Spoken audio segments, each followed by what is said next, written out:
ملت احمد کے ہم دردوں میں غم خاروں میں ہوں، بے وفاؤں میں نہیں ہوں، میں وفاداروں میں ہوں، بے وفاؤں میں نہیں ہوں، میں وفاداروں میں ہوں۔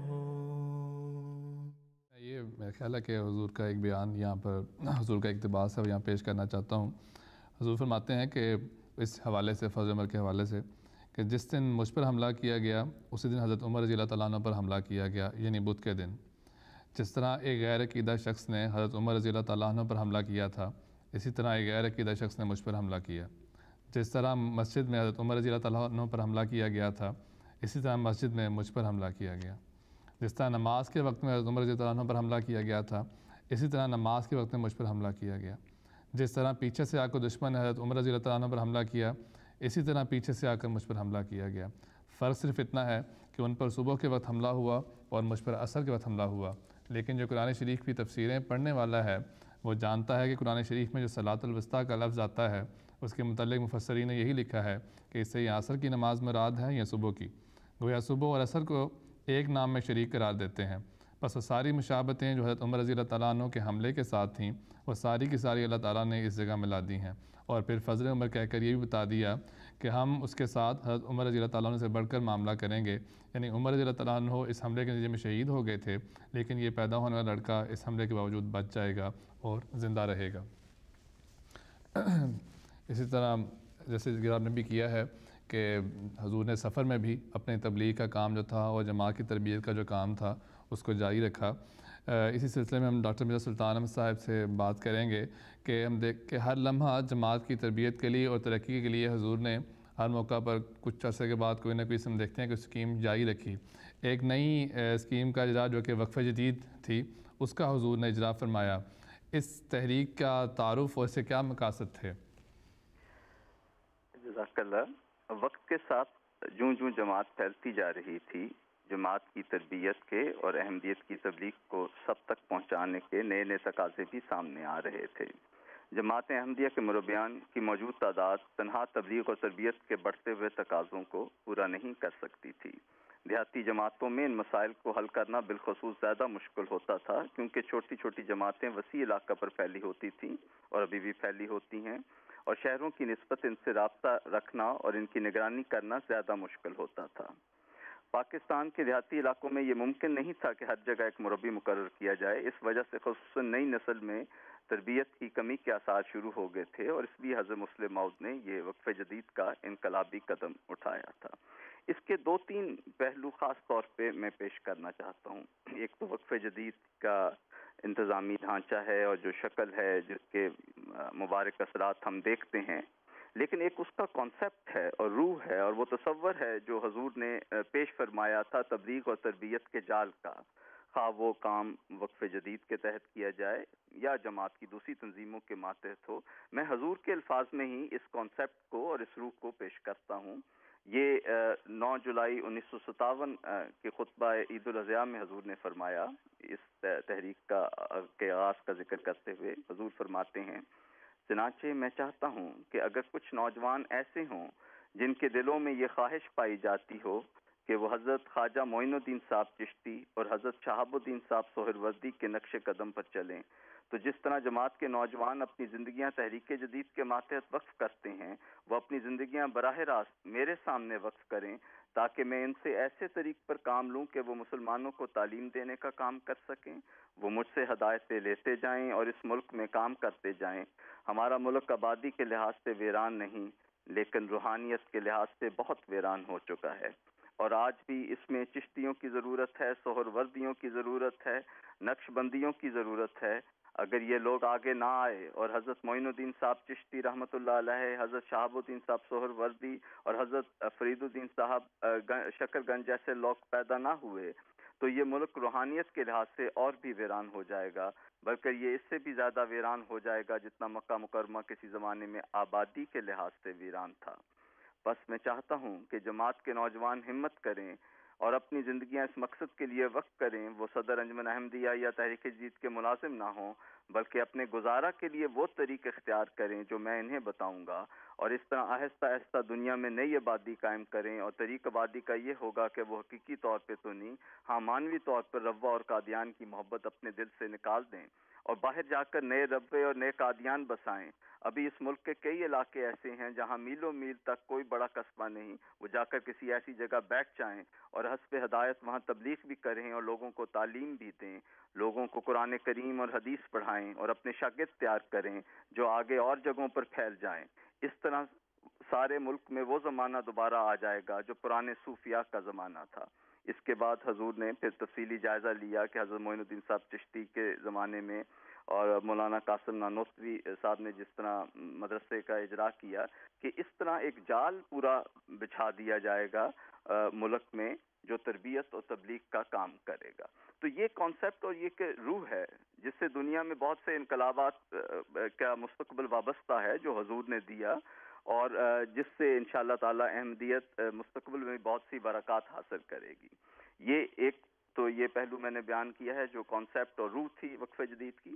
دوسرا اگر پس منظر دیکھیں، جیسا کہ آپ نے ذکر فرمایا ہے کہ گزشتہ 10 سال سے جماعت احمدیہ پہ ایک کے بعد دوسرا اطلاع آ رہا تھا، دشمن ایک کے بعد دوسری مشکلات پیدا کر رہے تھے۔ یہ 1957 کی بات ہے، 1947 سے شروع ہوں، تقسیم ہند کا سانحہ ہوا اور قادیان چھوڑنا پڑا اور بہت سے احمدی شہید ہوئے، بہت بڑا مالی نقصان اٹھانا پڑا، پاکستان آ کے بالکل نیا نظام قائم کرنا پڑا۔ پھر اس کے بعد چند ہی سال میں، 1-2 سال میں ہی جماعت کے خلاف دشمنوں نے سازش کے تحت پاکستان میں فسادات برپا کرنے شروع کر دیے، اور 1953 میں یہ فسادات اپنی انتہا کو پہنچ کے اور جماعت کے لیے بہت بڑی مشکل پیدا کی گئی۔ پھر ہم نے ابھی جائزہ لیا ہے کہ اس کے ایک ہی سال بعد 1954 میں حضرت مسلم موعود رضی اللہ تعالیٰ عنہ پہ دشمنوں نے قاتلانہ حملہ کرا دیا، جس سے اب حضور کی صحت بیماری میں بہت اضافہ ہوا، اور 1 سال بعد حضور پہ بیماری کا شدید حملہ بھی ہوا، حضور کو یورپ جانا پڑا، اور پھر جماعت میں اس کے بعد اندرونی فتنہ پیدا کرنے کی بھی کوشش کی گئی۔ لیکن ان سب باتوں کے باوجود یہ دیکھیں کہ حضور نے جماعتی ترقی کے سفر کو ہر قیمت پہ جاری رکھا۔ یہ ہم نے وقف جدید کی تحریک اسی دور میں ہے جب ایک کے بعد دوسرا اطلاع سامنے آ رہا تھا، دشمن ایک کے بعد دوسرا وار کر رہا تھا، لیکن حضور نے ان حالات میں بھی وقف جدید کی تنظیم کی بنیاد رکھی۔ صرف یہی نہیں بلکہ انہی 5-10 سالوں میں 5-6 نئے ملکوں میں جماعت احمدیہ نے خدمات کا آغاز کیا، جس میں اسکاٹ لینڈ بھی تھا، اردن بھی تھا، ٹرینیڈاڈ اینڈ ٹوباگو بھی تھا، دوسرے ممالک میں تھے، لائبیریا میں تھے، جن کی تعداد 5-6 نئے ممالک ہے۔ حالانکہ جماعت کے مالی حالات اس وقت اتنے خراب تھے کہ تقسیم ہند کے بعد تو اس وقت حضور نے اپنے خاندان کے لوگوں پہ بھی پابندی لگائی ہوئی تھی کہ ایک سے زیادہ روٹی کسی نے نہیں کھانی، جس کے بعد دوسری روٹی ہے وہ کسی ضرورت مند کو دے دے۔ تو ایک یہ پہلو ہے کہ ہر مشکل میں بھی حضور جماعت کے قدم کو آگے بڑھاتے رہے اور اس کام کو بڑھاتے رہے۔ پھر ایک اور پہلو، جو ایک آخری پہلو میں اس میں ذکر کرنا چاہتا ہوں کہ حضرت مسلم موعود رضی اللہ تعالیٰ عنہ نے جب وقف جدید کا آغاز کیا تو ایک سیکرٹری کو جن کا نام منیر احمد باہری صاحب تھا، حضور نے فرمایا بس ایک کمرہ لے لو اور اس میں ایک میز کرسی لے کے کام شروع کر دو۔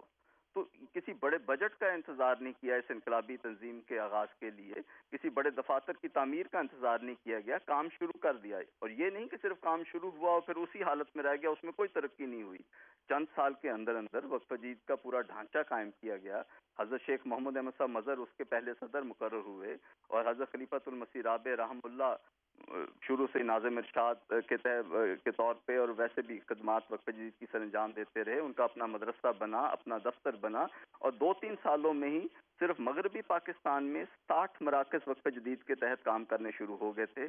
قادیان میں مکرم صاحبزادہ مرزا وسیم احمد صاحب مرحوم انچارج مقرر ہوئے، وہاں پہ بھی یہ کام شروع ہو گیا، اور بنگال میں جو اس وقت مشرقی پاکستان تھا وہاں بھی 3-4 نئے مراکز شروع ہو گئے۔ تو یہ ایک ہمت کا سبق ہے کہ ان مشکل حالات میں بھی ایک معمولی تنظیم بنی جو ایک کمرے سے شروع ہوئی، اور دیکھتے دیکھتے صرف مغربی پاکستان میں 60 سے زیادہ مراکز قائم ہو گئے۔ تو یہ ایک صرف وقف جدید ہی نہیں، حضور نے اس کی ایک روح پیش کی ہے اور جماعت کو مستقبل کے لیے ایک ہمت اور حوصلے کا سبق بھی دیا ہے، اور یہی وہ آخری بات ہے جو میں سلسلے میں کہنا چاہتا ہوں۔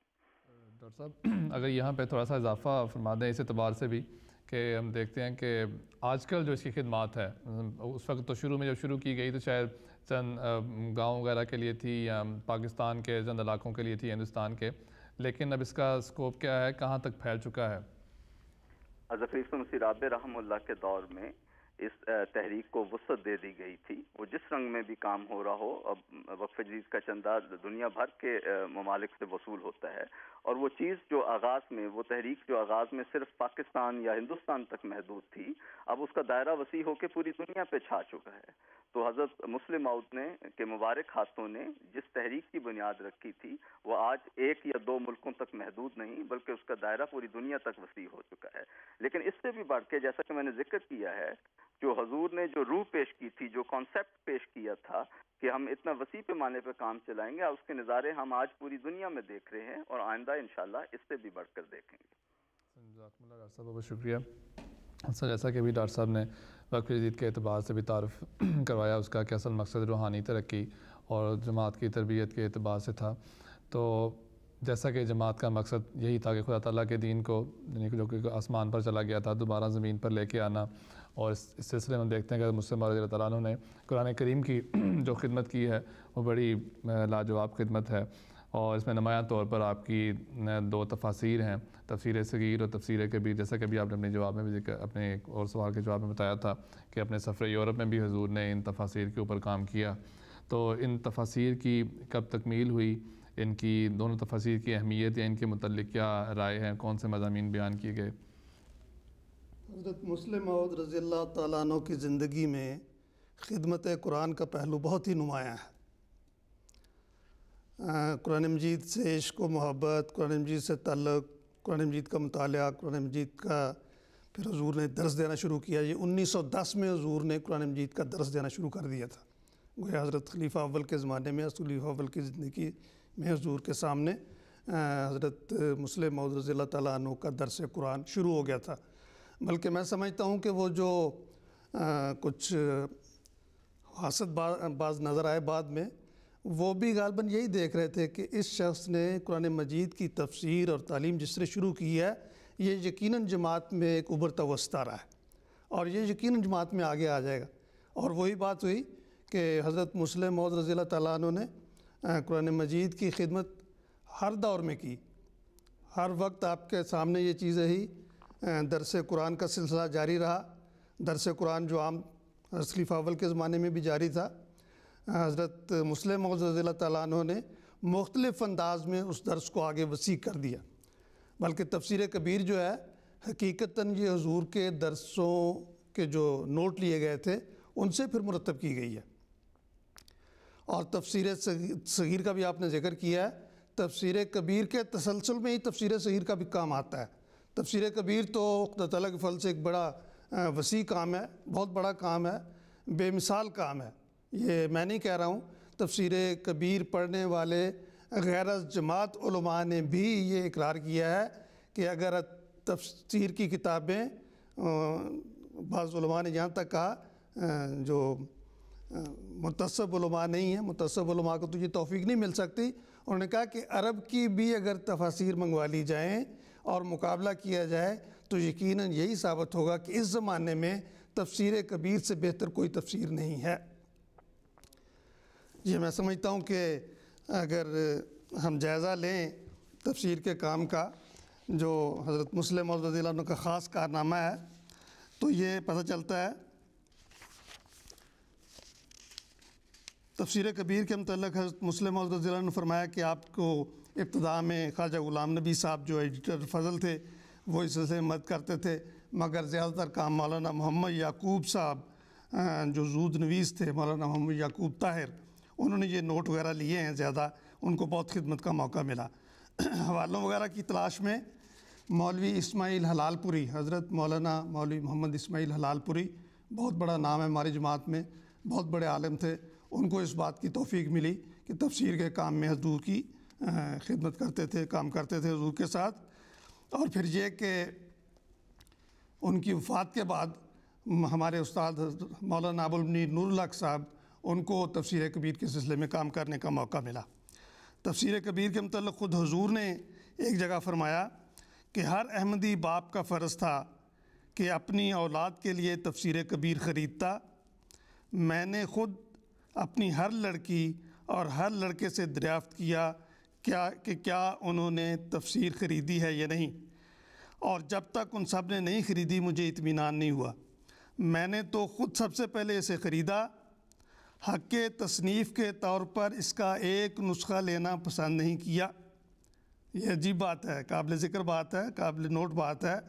حضور فرماتے ہیں میں نے تو خود سب سے پہلے اسے خریدا اور حق تصنیف کے طور پر اس کا ایک نسخہ لینا پسند نہیں کیا، کیونکہ میں اس پر اپنا کوئی حق نہیں سمجھتا۔ میں نے سوچا کہ مجھے علم خدا تعالیٰ نے دیا ہے، وقت بھی اسی نے دیا ہے، اسی کی توفیق سے میں یہ کام کرنے کے قابل ہوا ہوں، پھر میرا اس پر کیا حق ہے، اور میرے لیے یہی مناسب ہے کہ خود بھی اسے اسی طرح خریدوں جس طرح دوسرے لوگ خریدتے ہیں۔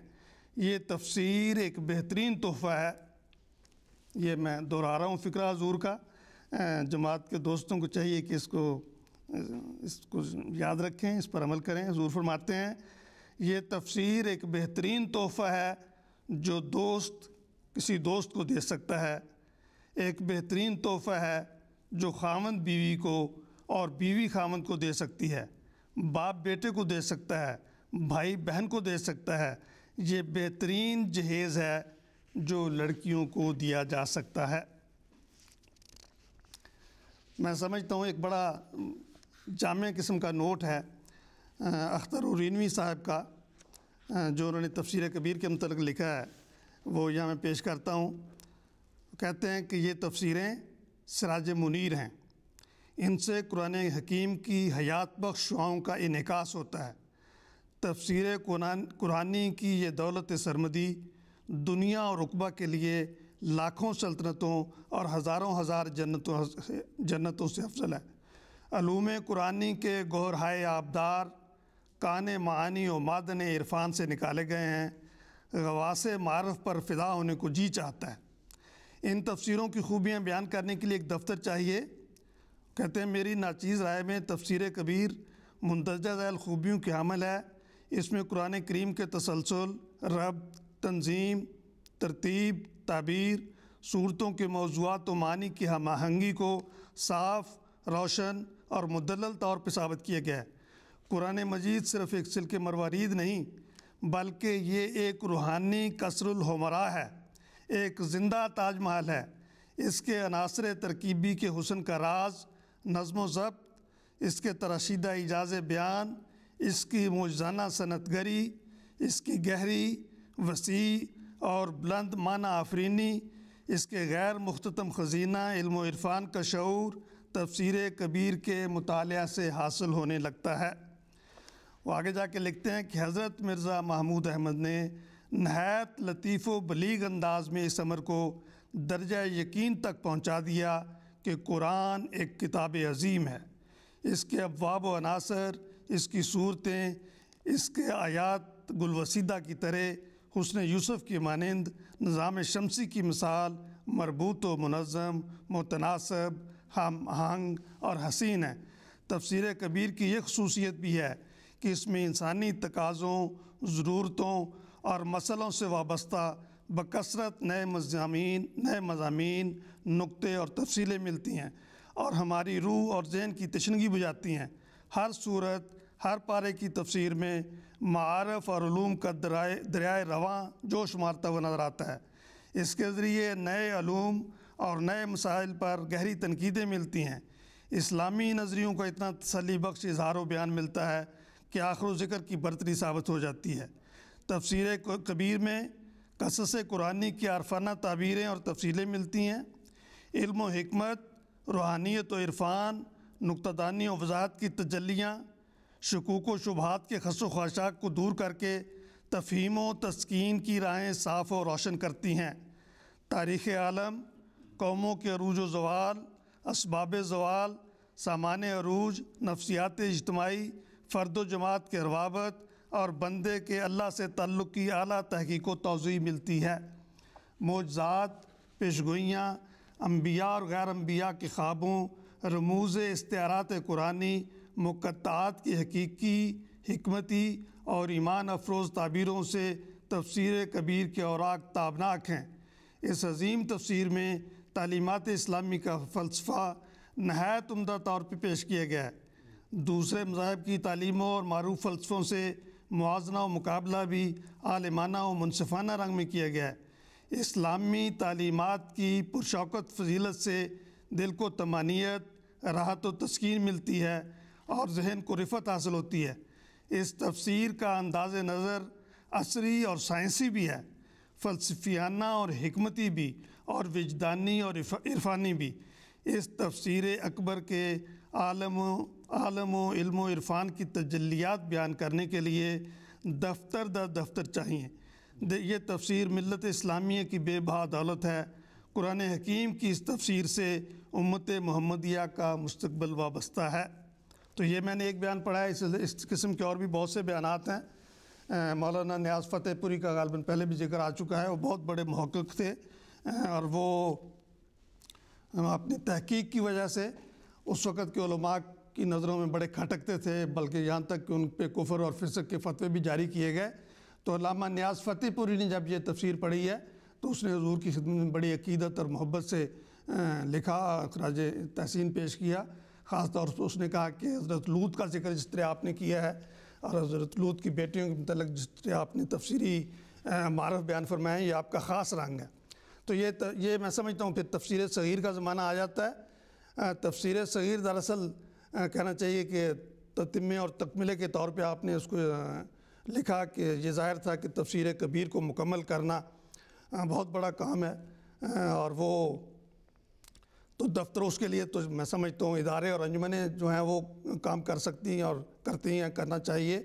تو تفسیر صغیر آپ نے پھر یہ کہ مختصر طور پہ تفسیر جو ہے جماعت کو مل جائے، تو ایک بہت عمدہ با محاورہ ترجمہ جو ایک نئی چیز تھی تفسیر قرآن مجید کے ترجموں کے سلسلے میں لوگوں نے بڑی خدمت کی ہے، لیکن یہ کہ با محاورہ ترجمہ کے پڑھنے والا اس کو سمجھتا چلا جائے، یہ تفسیر صغیر کا خاصہ تھا۔ تو حضور نے اس طرح سے مکمل تفسیر قرآن مجید کی دنیا کے سامنے پیش کر دی، اور یہی ایک بہت بڑا مقصد تھا جماعت کا، اور مسلم موت کی پیشگوئی کے مصداق کے لیے ضروری تھا کہ وہ یہ کام اس طرح سے سر انجام دیتا۔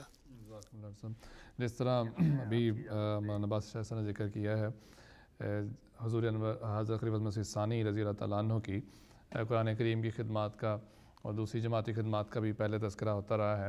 میں ڈاکٹر صاحب آپ سے یہ پوچھنا چاہوں گا کہ حضرت مسلم موعود رضی اللہ تعالیٰ عنہ کی زندگی جو تھی اس نے جماعتی نظام اور جماعت احمدیہ کی جو تاریخ ہے اس پر کیا اثر چھوڑا ہے؟ جی جزاک اللہ، یہ بہت اہم سوال ہے، لیکن ابھی تفسیر صغیر کی بات ہو رہی تھی، اس کے متعلق میں دو مختصر باتیں عرض کرنا چاہتا ہوں۔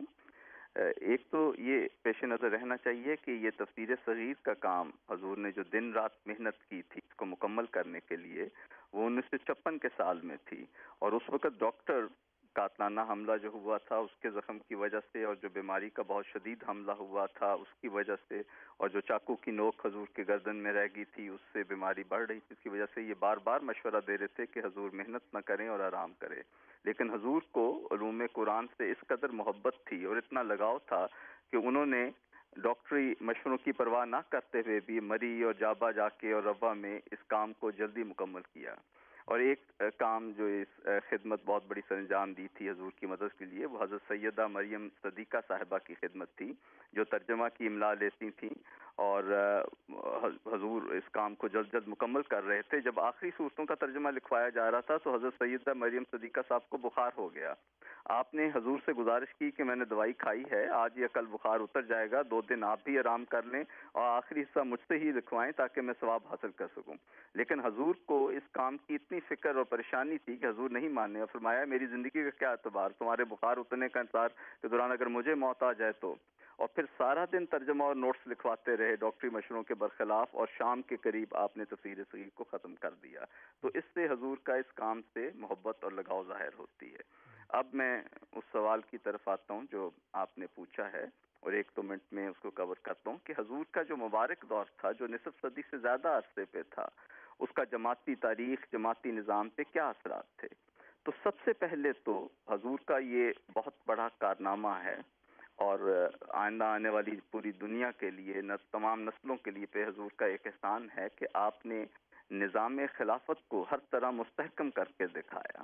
خلافت کا کانسیپٹ، خلافت کا احترام، اور کس طرح خلافت کی اطاعت کرنی چاہیے، اس مضمون کو حضور نے اپنے 52 سالہ دور میں جس طرح بار بار واضح کر کے عملی طور پہ جماعت کے سامنے پیش کیا. بہت سے فتنے، بیرونی سازشیں، اندرونی فتنے اٹھتے رہے، لیکن ہر موقع پہ حضور نے جماعت کی تربیت فرمائی. اور ان 50 سالوں میں خلافت کی اہمیت، محبت وہ جماعت کے دلوں میں اور جماعت کے ذہنوں میں اس طرح راسخ ہو گئی کہ اللہ تعالیٰ کا ہم فضل دیکھتے ہیں کہ کوئی بھی سازش، کوئی بھی فتنہ کامیاب نہ ہو سکا. اور اسی طرح انتخاب خلافت کے قوانین بھی حضور کے مبارک دور میں ہی حضور نے رائج فرمائے، اور جن کے مبارک یہ سارے اقدامات کے مبارک اثرات ہم آج تک دیکھتے ہیں. پھر نظام خلافت کے بعد جماعت کا تقریباً سارا نظام، صدر انجمن احمدیہ ایک صورت میں تو ظاہر ہے حضرت مسیح موعود علیہ السلام کے زمانے میں قائم تھی، لیکن اس کی تمام نظارتیں قائم ہوئیں حضور کے زمانے میں، باقاعدہ کام تقسیم ہوا، کام کا طریقہ کار طے ہوا. پھر تحریک جدید تو حضور نے شروع کی، وقف جدید کا تو ہم ابھی جائزہ لے ہی چکے ہیں. پھر تمام ذیلی تنظیمیں ہیں جس میں جماعت احمدی لوگ جو مختلف عمروں سے تعلق رکھتے ہیں ان کی تربیت کے لیے، ان کی رہنمائی کے لیے قائم کی گئی ہے. اطفال الاحمدیہ، خدام الاحمدیہ، پھر انصار اللہ، اور عورتوں کے لیے لجنہ اور لڑکیوں کے لیے اطفال الاحمدیہ، یہ سب حضور کے دور کی یادگاریں ہیں. اسی طرح ایک بہت اہم یادگار جو حضور کے دور کی ہے وہ مجلس مشاورت ہے، جس میں جماعت احمدیہ مشاورت کے مبارک ایک اصول میں آپس میں باندھی گئی ہے اور ایک اتحاد کی کیفیت پیدا کی گئی ہے. تو یہ تمام نظام جو نظر آ رہا ہے ان میں سے اکثر حصہ حضرت مسلم موعود رضی اللہ تعالیٰ عنہ کے مبارک دور میں ہی قائم ہوا تھا، اور اسی نظام کی بنیاد پہ پھر بعد میں بھی تنظیمیں قائم ہوتی گئیں، اور جماعت احمدیہ اور پوری دنیا ان کے مبارک اثرات دیکھ رہی ہے. جزاکم اللہ. ڈاکٹر صاحب اگر تھوڑا سا یہاں پہ جو آخری ایام تھے حضور کے ان کا بھی ذکر کر دیں. حضرت مسلم موعود کو جیسا کہ میں نے بتایا ہے، ابھی ذکر آیا ہے تفصیل سے، کہ قاتلانہ حملہ ہوا اور چاقو کی نوک اندر رہ گئی گردن میں، اور حضور کی صحت پہ بہت برا اثر پڑا. پھر 1 سال بعد پھر بیماری کا پھر شدید حملہ ہوا، تو گویا کہ سفر یورپ کے بعد پھر کچھ بہتری تو آئی اس میں، لیکن پھر جب تصویر صغیر پہ حضور نے بہت زیادہ محنت کی تو بیماری دوبارہ عود کر آئی، اور حضور میں بہت زیادہ کمزوری پیدا ہوئی حضور کی صحت میں. تو اس دور میں پھر ایک طویل عرصے تک تصویر صغیر کی اشاعت کے بعد حضور نمازیں پڑھانے کے لیے تشریف نہیں لا سکتے تھے، تو آخری چند سال مجلس مشاورت میں بھی حضور تشریف فرما نہیں ہو سکے. لیکن اس حالت میں بھی باوجود کہ بھی حضور کے لیے بیماری کا بہت زیادہ اثر تھا حضور کی صحت پہ، روزانہ جماعتی کام حضور کے پاس پہنچتا تھا، اور حضور اپنی ہدایات سے اور دعاؤں سے نوازتے تھے، اور اس طرح وہ جاری رکھا جاتا تھا. باوجود اتنی خراب صحت تھی کہ کوئی بھی ڈاکٹر یہ تجویز نہیں کر سکتا تھا کہ اس حالت میں جب بیماری اتنی شدید ہو، جس کا حضور کی صحت پہ اتنا زیادہ اثر ہو کہ کوئی آدمی کسی قسم کا بھی کوئی کام نہ کرے، اپنی تمام جماعتی خدمات کو حضور نہایت محنت سے اور سر انجام دیتے رہے. اور حضور کی رہنمائی تھی جس کی وجہ سے اس مشکل دور سے بھی جماعت سرخرو ہو کے نکلی. اور پھر جب اللہ تعالیٰ کی تقدیر میں یہ مقدر تھا 1965 میں کہ حضرت مسلم موعود کی بیماری کی شدت میں پھر اچانک اضافہ ہو گیا، اس میں انفیکشن جو ہے وہ شروع ہو گئی تھی، اسٹیف اوریس جراثیم کا نام تھا جس کی تشخیص ہوئی تھی. چند دنوں میں سے انفیکشن نے بہت زیادہ ترقی کی، بہت زیادہ وہ بڑھ گئی. تو اس کے بعد پھر باوجود علاج کے باہر سے بھی ڈاکٹر علاج کے لیے آتے رہے، لیکن وہ اس میں کامیابی نہیں ہوئی. اور جیسا کہ وہ پیش گوئی یہ مسلم موعود میں ذکر تھا کہ پھر وہ اپنے نفسی نقطۂ آسمان کی طرف اٹھایا جائے گا. پھر اللہ تعالیٰ کی تقریر کے تحت حضرت مسلم موعود رضی اللہ تعالیٰ عنہ کی وفات. جزاکم اللہ ڈاکٹر صاحب. مول صاحب جیسا کہ ابھی ڈاکٹر صاحب نے بیان فرمایا کہ حضرت یقیناً یہ جماعت کے لیے ایک بہت بڑا صدمہ تھا، کیونکہ دیکھا جائے تو حضرت مسلم موعود عنہ کی جو خلافت کا 52 سالہ دور تھا، ایک لمبا عرصہ تھا، لوگوں کو ایک عادت ہو چکی تھی. اس بڑا مشکل ہوگا یقیناً لوگوں کے لیے اس بات کو قبول کرنا، لیکن ظاہری بات ہے اس کا کس رنگ میں بیان کر سکتے ہیں؟ کیا وہ حالات تھے، یا خلافت ثالثہ کا جو انتخاب تھا وہ اس وقت کیا حالات تھے, کیا جذبات تھے لوگوں کے, انہوں نے کیسے اس مشکل صدمے کو, اس تکلیف کو برداشت کیا؟ حضرت مسلم موعود رضی اللہ تعالیٰ عنہ کی بیماری کا ذکر ہو رہا ہے. یہ لمبا عرصہ تھا اور جماعت کے لیے ایک طرح سے یہ ابتلا کا دور تھا. حضرت مسلم موعود کی نہایت کامیاب اور شاندار قیادت لمبا عرصہ جو جماعت کو حاصل رہی, اس کے نتیجے میں جو ترقیات حاصل ہوئیں, پھر یہ کہ جماعت کے ہر فرد کے ساتھ جو حضور کا تعلق تھا اور حضور کو جو جماعت کے ہر فرد کے ساتھ تعلق تھا. ایک وقت حضور نے یہ فرمایا, مجھے ضمن یاد آ گیا, قادیان میں کوئی فہرستیں تیار ہو رہی تھیں تو حضور ان فرشتوں کی دیکھتے ہوئے فرمانے لگے کہ جتنے یہ فہرستیں تیار کی ہیں لوگوں نے, دفتر والوں نے, اس سے زیادہ فہرستیں جو ہیں وہ میں زبانی طور پہ دے سکتا ہوں آپ کو. یعنی حضور کا اتنا حافظہ قوی تھا اور آپ کو جماعت سے اس طرح کا تعلق تھا. تو بہرحال اس کی وجہ سے جماعت سے حضور کا الگ ہونا یہ ایسی بات تھی جو عام طور پہ ذہن میں نہیں آتی تھی. جو یہ بات ذہن میں آتی نہیں تھی کہ حضور کے بغیر جماعت کا کیا تصور ہے. یعنی جماعت اور حضور اس طرح مسلسل لمبا عرصہ حضور کی قیادت کی وجہ سے جماعت کی اس طرح عادت ہو چکی تھی کہ جماعت حضور کے ساتھ ہے, اور پھر یہ کہ حضور الگ ہو جائیں جماعت سے, یہ کبھی کسی نے سوچا ہی نہیں تھا. حالانکہ یہ طبی بات ہے, کوئی غلط بات نہیں ہے. ہر انسان جو پیدا ہوتا ہے اس نے مرنا ہوتا ہے. انبیاء گزر گئے دنیا سے, حضرت مسیح موعود علیہ السلام کی وفات ہوئی, خلفاء کی وفات ہوئی, لیکن جو محبت اور عقیدت تھی جماعت کو, اس کی وجہ سے یقیناً یہ ایک عجیب سی کیفیت تھی. یہ اس کو پوری طرح بیان نہیں کیا جا سکتا کہ جماعت سے حضور الگ ہو جائیں, یہ کسی نے کبھی سوچا نہیں تھا. تو بیماری کی وجہ سے حضور نے خود یہ ایک جگہ بیان فرمایا ہے کہ میری بیماری میں ایک حکمت یہ بھی اللہ تعالیٰ کی طرف سے ہے کہ جماعت کو یہ بتایا جائے کہ جماعت اپنے پاؤں پہ کھڑی ہونے کی تیاری کرے. جماعت یہ دیکھے کہ انہوں نے ہمیشہ یہ کام کرتے رہنا ہے, جماعت کی ترقی کے کام کرنے ہیں اور یہ کام ہمیشہ جاری رہیں گے. تو بہرحال حضور کی بیماری کے ایام میں بھی حضور کی خدمات کا سلسلہ جاری رہا. یہ ہم بیان کر چکے ہیں. تفسیر صغیر اس کی بڑی اچھی مثال ہے, وقف جدید اس کی بڑی اچھی مثال ہے. مجھے ایک ایسی مثال میرا خیال ہے جو ہم شاید وہ ریکارڈ میں تو آ چکی ہوگی. حضور کی خدمت میں یہ ان دنوں کی بات ہے جب حضور بیمار تھے اور زیادہ فعال طور پہ جماعت کی رہنمائی نہیں فرما رہے تھے. لیکن اگر یہ کسی کو خیال ہو کہ حضور اس وقت رہنمائی نہیں کر رہے تھے تو یہ غلط ہے. بیت المال کی طرف سے حضور کی خدمت میں یہ رپورٹ پیش کی گئی کسی کے متعلق کہ یہ چندہ نہیں دے رہے اتنے عرصے سے, تو ان کے اخراج کی سفارش کی جاتی ہے. یہ جماعت کا قانون ہے کہ چندے میں جو باقاعدہ نہیں ہوگا اس کو جماعت سے اخراج کی سزا دی جائے گی, جماعت سے نظام جماعت سے وہ الگ ہو جائیں گے. حضور کی خدمت میں جب یہ رپورٹ پیش کی گئی تو عام تصور تو یہ تھا کہ حضور اس پہ سائن کر دیں گے, کیونکہ نظارت بیت المال کی حضور نے فرمایا, وہ اس پہ سائن نہیں کیا حضور نے, اس کو اپروو نہیں کیا. حضور نے فرمایا ان کا لکھا گیا تھا کہ نادہند ہونے کی وجہ سے. حضور نے فرمایا کہ ان کو دہند بنانے کے لیے کیا کوشش کی گئی ہے. وہ رپورٹ واپس آ گئی. اب دیکھیں اس سے جماعت کا تعلق بھی ظاہر ہوتا ہے, اور یہ کہ حضور کا انتظامی امور پہ کس قدر اس وقت بھی حضور کی گرفت تھی اور حضور کے علم میں تھا. تو یہ سلسلہ بہرحال اس طرح وہ پھر آخری دنوں میں نگران بورڈ کا بھی قیام عمل میں آیا.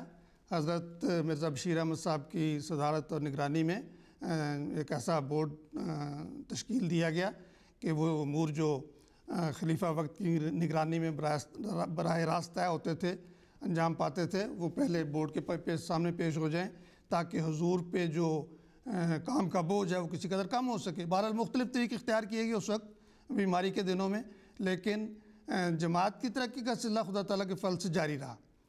یہ اس بیماری کے دنوں میں بھی, اس سے پہلے بھی جماعت میں بعض فتنے بھی ظاہر ہوئے. بعض کمزور لوگ جو تھے ان کی طرف سے بعض فتنے ہوتے رہے,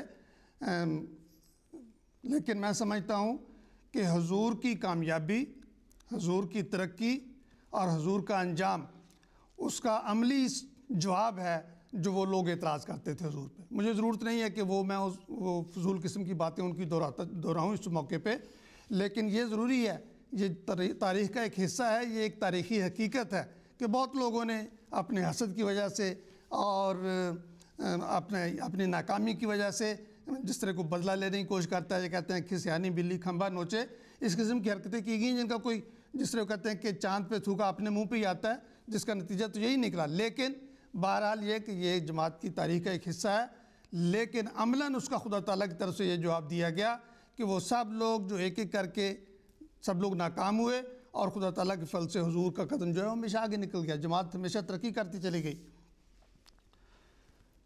تو میں یہ عرض کر رہا تھا کہ حضور نے ایک دفعہ، حضور نے خود اس کو بیان فرمایا کہ میں نے ایک دفعہ ایک بہت بڑا جو حضور کے جماعت میں سے یہ سمجھتا تھا کہ میں جماعت کی مخالفت کروں گا تو پتہ نہیں جماعت میں کیا ہو جائے گا، کیا نقصان پہنچے گا، تو حضور نے ان کو بلایا۔ حضور نے فرمایا کہ آپ خود اس بات کے گواہ ہیں کہ میرے اخلاق اور میرا طریق اسلامی ہے اور آپ اس کے معترف ہیں۔ وہ حیران ہوئے کیونکہ وہ تو بڑے اعتراض کرتے تھے، ہر قسم کے اعتراض کرتے تھے۔ حضور نے فرمایا کہ قادیان میں مرزا ارشد بیگ ہیں، ان کا بہت کم حصہ ہے قادیان کی ملکیت میں، ہمارے مقابلے میں کچھ ناقابل ذکر ہیں۔ ایک اور کسی کا ذکر کیا کہ وہ بھی، لیکن آپ نے کبھی ان کے متعلق ایک لفظ بھی نہیں کہا۔ اس کی وجہ یہ کہ آپ کو پتہ ہے کہ وہ چوک میں آپ کو پکڑ لیں گے اور آپ کو سیدھا کر دیں گے۔ آپ میرے متعلق جو بھی چاہتے ہیں منہ میں آتا ہے آپ کے بولتے چلے جاتے ہیں، آپ کو یہ یقین ہے کہ میں آپ کے خلاف کوئی ایسی حرکت نہیں کروں گا۔ تو گویا وہ بھی مخالف بھی اپنی مخالفت کے باوجود حضور کی عظمت کا اعتراف کرتے تھے، حضور کی عظمت کے قائل تھے، اور یہ یعنی دوست و دشمن پہ عام تھا حضور کا فیض جو تھا۔ اور خدا تعالیٰ کے فضل سے ایک لمبے عرصے کی قیادت میں ہم نے یہی دیکھا کہ نتیجہ یہ نکلا کہ خدا تعالیٰ نے ہر قدم جو حضور نے اٹھایا اس میں برکت رکھی، اور وہ چیزیں جو ہیں یعنی کہ پیچھے رہ گئی ہیں۔ قرآن کی خدمت کا کام ہو، تنظیم میں صدر انجمن احمدیہ کا قیام ہو، خدام احمدیہ کا قیام ہو، انصار اللہ کا قیام ہو، یہ ساری چیزیں مسلسل سایہ فگن ہیں جماعت پر، اور جماعت کی ترقیات خدا تعالیٰ کے فضل سے اس کے ساتھ ساتھ چل رہی ہیں آگے۔ ناظرین کرام، تقریباً ہمارا وقت ختم ہوا چاہتا ہے۔ ہم نے اپنے گزشتہ پروگرامز میں ایک کافی لمبے عرصے سے ہم نے حضرت مسلم اور رضی اللہ عنہ کی خدمات کو بیان کرنے کی کوشش کی، لیکن اتنی زیادہ خدمات ہیں کہ ہم ان کا ابھی بھی سمجھتے ہیں کہ جتنا تذکرہ ہونا چاہیے تھا لمبا عرصہ نہیں لگ رہا، اس وجہ سے یہی لگتا ہے کہ ابھی ہم درمیان میں ہیں اور بات چل رہی ہے آگے۔ جی انشاءاللہ، لیکن بات چلتی رہے گی انشاءاللہ۔ ہم اپنے اگلے پروگرام میں کوشش کریں گے کہ جو انتخاب خلافت ثالثہ کا جو انتخاب ہوا اس کے متعلق ہم بات کریں۔ اس وقت کے لیے اجازت دیجیے۔ میں نہایت مشکور و مکرم محترم عبدالباسط شاہد صاحب کا اور مکرم ڈاکٹر مرزا سلطان احمد صاحب کا کہ وہ ہمارے ساتھ پروگرام میں شامل ہوئے۔ السلام علیکم ورحمۃ اللہ وبرکاتہ۔